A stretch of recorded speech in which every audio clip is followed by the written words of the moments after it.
My mother was sentenced to 70 years in prison for a crime I committed at 15. This is my confession. My mother was sentenced to 70 years in prison for a crime I committed. I've carried that secret for most of my life. Every birthday. Every holiday. Every achievement. Every time someone told me how proud my mother would be if she could see me. I smiled. I nodded. And I said nothing. Because the truth was far uglier than anyone could imagine. The truth is that my mother lost her freedom because of me. And I let it happen. I was 15 years old when I made the worst decision of my life. At the time, it didn't feel like a big decision. It felt like a normal Friday night. My dad was asleep. My mom was watching television in the living room. I was supposed to be in my room doing homework. Instead, I was texting my friends. One of them had managed to sneak out and wanted to meet up. The problem was that none of us had a car. At least, none of us legally did. That's when I looked at my father's keys hanging by the front door. Even now, decades later, I can still remember staring at them. Part of me knew it was a bad idea. But I was 15. And 15-year-olds are experts at convincing themselves that nothing bad will happen. I waited until my parents were asleep. Then I quietly grabbed the keys. I remember my hands shaking. Not because I was scared. Because I was excited. I felt grown up. Powerful. Free. If only I had known what was coming. I drove across town to pick up my friends. The moment they got into the car, I felt like a hero. Everyone was laughing. Everyone was having fun. For a little while, everything seemed perfect. Then the rain started. At first it was light. Just a few drops. But within minutes, it became a storm. The roads were slippery. Visibility was terrible. One of my friends suggested we head home. I should have listened. Instead, I kept driving. Trying to impress people. Trying to prove I wasn't scared. Looking back now, I realize how stupid that was. But teenagers rarely understand consequences. We think we're invincible.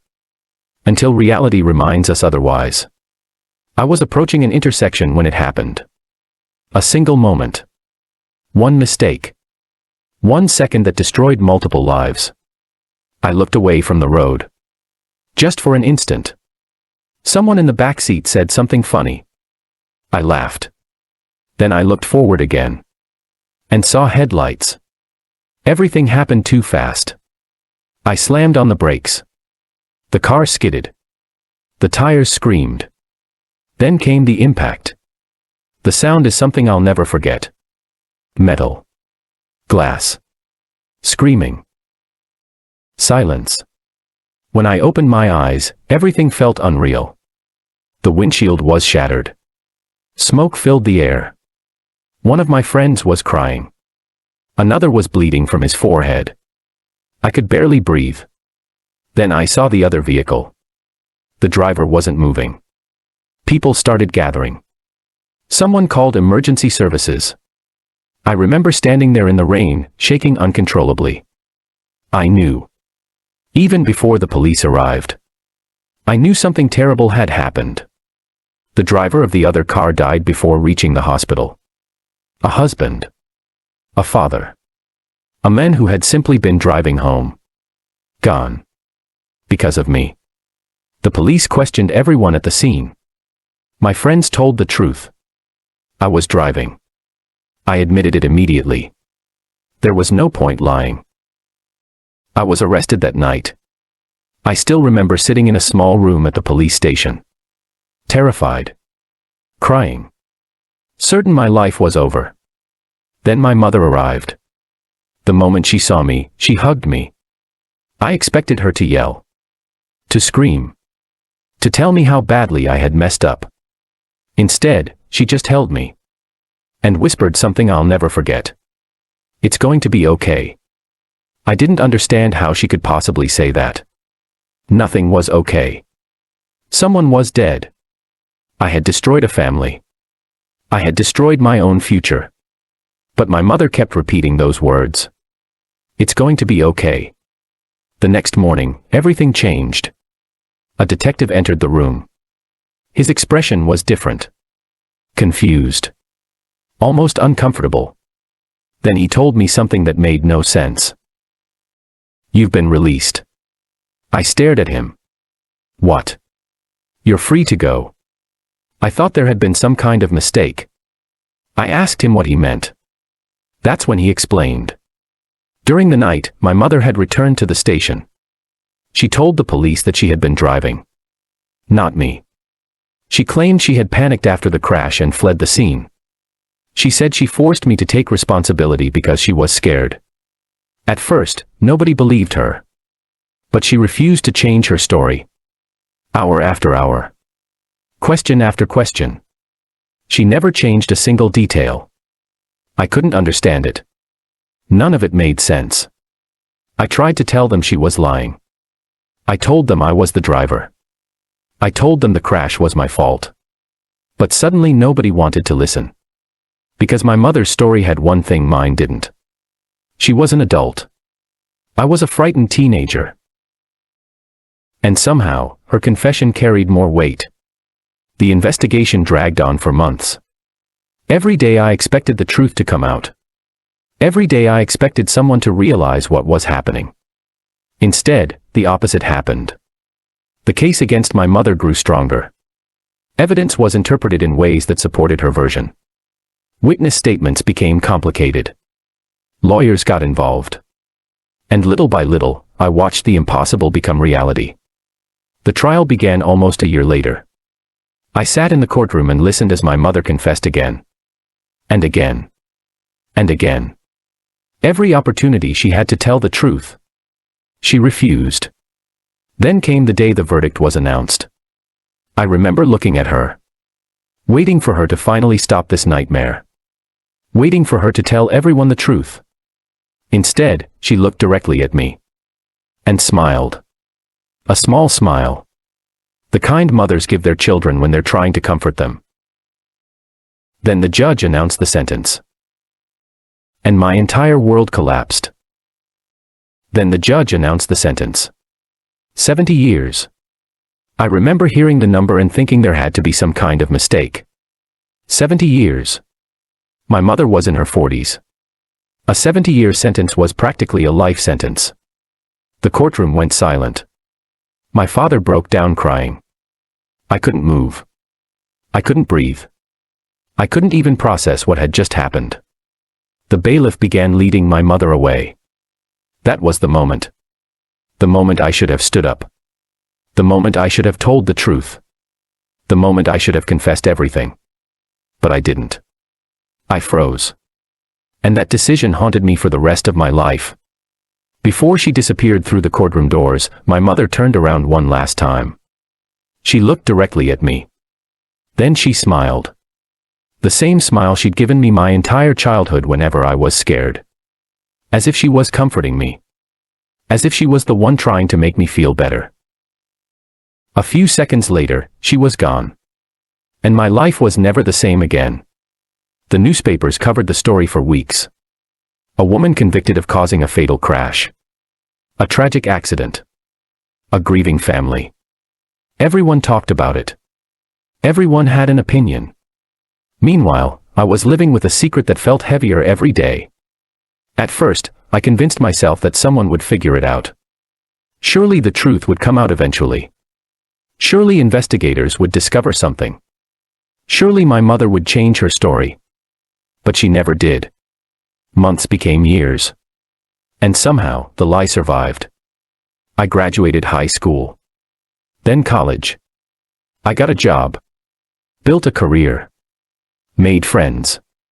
Eventually, I got married. From the outside, my life looked successful. Normal. But every achievement felt stolen. Every promotion. Every celebration. Every happy moment. Because I knew none of it would have been possible if my mother hadn't sacrificed everything. I visited her whenever I could. The prison was hours away. The first time I saw her wearing that uniform, I nearly broke down. She looked smaller. Older. Tired. But somehow she still smiled. She always smiled. We talked about ordinary things. Work. Weather. Sports. Family. Anything except the truth. The truth sat between us every visit like a ghost neither of us wanted to acknowledge. One day, after nearly 10 years, I finally asked her the question that had been destroying me. Why? She stared at me for a long time. Then she sighed. I already know what you're going to ask. Then answer me. She looked away. I did what any mother would do. No, I said. No, you didn't. My voice was shaking. Mom, you gave up your life. She remained silent. I could feel years of guilt pouring out of me. You should have let me take responsibility. Finally, she looked back at me. And what she said next completely changed the way I saw everything. No. Her voice was firm. If I had let that happen, I would have lost you too. I didn't understand. What does that mean? She hesitated. For the first time in years, I saw fear in her eyes. Not fear for herself. Fear for me. Then she said something that made my stomach drop. There are things about that night you still don't know. I stared at her. What things? But she immediately shook her head. I can't tell you. That answer only made me more frustrated. What do you mean you can't tell me? Again she refused. Again she changed the subject. Again she smiled and pretended everything was fine. But from that day forward, I couldn't stop thinking about what she'd said. There are things about that night you still don't know. What could she possibly mean? I had been there. I was the driver. I knew exactly what happened. Or at least I thought I did. The question stayed in my head for years. Then, 23 years after the crash, everything changed. My father died. A heart attack. Sudden. Unexpected. Just like that, he was gone. After the funeral, I was helping clear out old boxes in the attic. Most of it was junk. Old clothes. Tax records. Family photographs. Then I found something strange. A locked metal box. At first, I almost ignored it. But something told me to open it. Inside were dozens of documents. Letters. Insurance records. Police reports. And one envelope with my mother's handwriting. My name was written across the front. My hands started shaking. I opened it immediately. The letter inside was short. Very short. But it changed everything. It began with 5 words. If you're reading this. I stopped. My heart was racing. Then I continued. If you're reading this, your father is gone, and it's finally safe for you to know the truth. I read that sentence 3 times. Safe. What did she mean safe? Then I kept reading. And with every line, my entire understanding of my family started to collapse. Because according to my mother's letter, the crash that night wasn't the biggest secret. My father was. Because according to my mother's letter, the crash that night wasn't the biggest secret. My father was.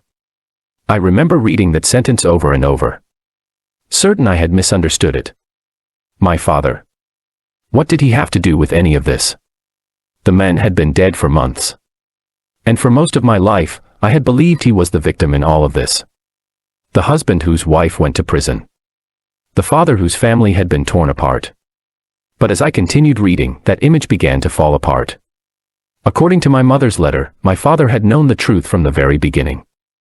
Not just about who was driving. Everything. She explained that after my arrest, my father had visited her alone before the trial. He wasn't angry. He wasn't shocked. He wasn't even surprised. Instead, he made her an offer. An offer that changed everything. My hands were shaking as I continued reading. According to the letter, my father believed my life would be destroyed if I went to prison. He believed I would never recover. Never finish school. Never build a future. Never become the man he hoped I would become. So he begged my mother to protect me. At first, she refused. She wanted the truth. She wanted justice. She wanted me to take responsibility. But then my father played his final card. He told her that if I was convicted, I would spend the rest of my life blaming myself. And deep down, she knew he was right. I was already broken. Even before the trial began. I barely slept. Barely ate. Barely spoke. I was a frightened child drowning in guilt. My mother couldn't bear the thought of losing me too. So she made her decision. The decision that would cost her everything. But that wasn't the part that shocked me. The next paragraph did. My mother revealed that my father had spent years secretly trying to get her sentence reduced. Hiring lawyers. Filing appeals. Meeting with attorneys. Spending enormous amounts of money trying to undo what had happened. Every attempt failed. Every appeal was rejected. Yet he never stopped trying. Not once. 4 decades. And he never told me. Not a single word. By the time I reached the end of the letter, tears were running down my face. Because for the first time, I understood something. My parents had spent the rest of their lives carrying the consequences of my mistake. One inside prison. The other carrying guilt he could never escape. And then I found the final page. The page that changed everything. The final page wasn't addressed to me. It was addressed to the victim's family. A letter my mother had written years earlier but never sent. In it, she apologized. Not for driving the car. Not for causing the crash. For lying. For allowing the wrong version of events to become the official story. She admitted everything. Every detail. The entire truth. At the bottom of the page was a note. 1 sentence. If you're reading this, it's time. I sat there for hours. Holding those pages. Thinking about my mother sitting alone in a prison cell. Thinking about the family that had lost a husband and a father. Thinking about the lie that had lasted for decades. And for the first time in my life, I realized what I had to do. A week later, I drove to the prison. My mother looked older than I remembered. Older than anyone should. But when she saw me, she smiled. The same smile. The same warmth. The same love. I sat down across from her. And placed the letter on the table.